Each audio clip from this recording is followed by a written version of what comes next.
Ayan yung view ng San Andres, Quezon. Mga kaidol, yung mga taga San Andres, mega love shout out. Hindi ko maisisa sapagkat napakarami ng bahay at napakaganda ng mga bato. Ayan.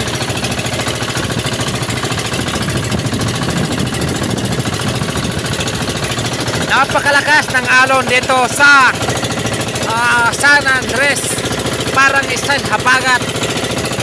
Ang alon napakalakas at basang-basa ang aking joint at ang aking pinsanin. Ayun, may kapote.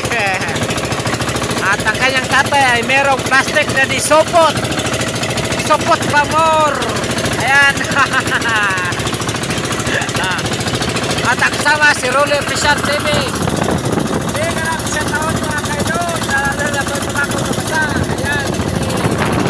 Ayan. Julie TV. Yung ating kasamaan mga kaidol. Sa Rolly Official TV. Mga kaidol, pasupport naman kay Julie TV. Dahil siya may bagong channel sa YouTube at sa Facebook rin. Sapagkat siya naman ay na gustong ibagi sa inyo ang kanyang kaalaman na napakaganda ang mabyo. Yan o. Yan. Abang-abang na tayo at kaya kami nag-travel ngayon. Anong oras ngayon? Alas 12:54 ng tanghali.